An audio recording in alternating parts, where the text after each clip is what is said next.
Tubeless tyres for road bikes have increasingly become a popular choice for triathletes as wheel and tyre manufacturers readily provide these options. So today I'm going to take you through a step-by-step process for fitting tubeless tyres.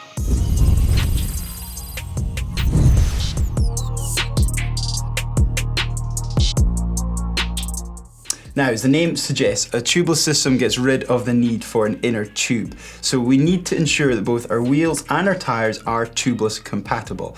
And if they're not, they're just not possibly going to be as safe as they should be. So please don't try and fudge this with any tubeless, non-tubeless combinations. It's just not worth the risk. So to get on with how to do this, there's a few things that we need for this setup, and those include some sealant, some adequate sealant rim tape, some tubeless ready valves, valve core remover, a syringe for the sealant, a high volume charged track pump, something that I've never used before, and also some tyre levers too.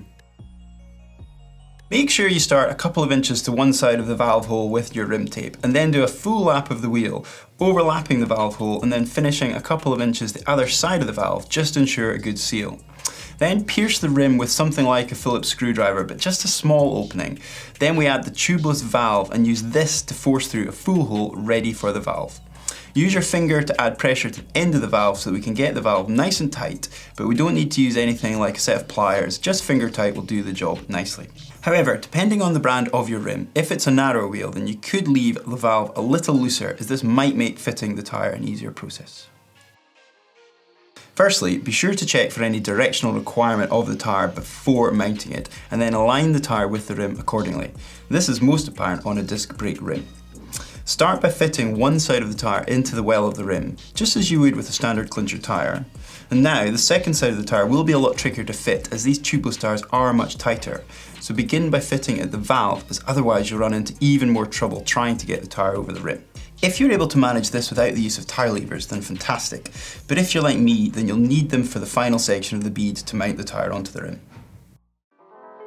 A quick point before moving on to seating the tyre is remember to tighten and snug up the valve to the rim after having left it loose to help with the mounting of the tyre process beforehand. So now is where the charger pump I mentioned earlier comes into play. In essence, this type of pump works just like a regular floor pump, but has an air canister that can be pre-charged to as much as 160 psi before it then releases that entire volume of air in one single motion, just like a compressor would. This will hopefully seat the tyre onto the rim, but be ready and aware not to get frightened of the cracks and loud noises as this happens. If you don't have one of these, then there are a couple further options available to you. You can try and seat the tyre using a regular pump, or even using a CO2 cartridge would be a good method too. But you can also pop along to your local petrol station where they're likely to have a compressor pump available, but be mindful of the fact that car tyres have a Schrader valve rather than the Presta valve we require, so this might not work unless you have an adapter of your own. And finally, a really safe bet might just be asking your nearest bike shop if they can help out. Remember to deflate your tyre before we can start adding the sealant. Be sure to give your sealant a good shake to distribute any lumpy sediment that might be in the bottle, and then you need to check the label for the recommended volume of sealant required, and then fill up your syringe. You can either use a large bottle for multiple uses, or like I've done here, a single-use serving of sealant.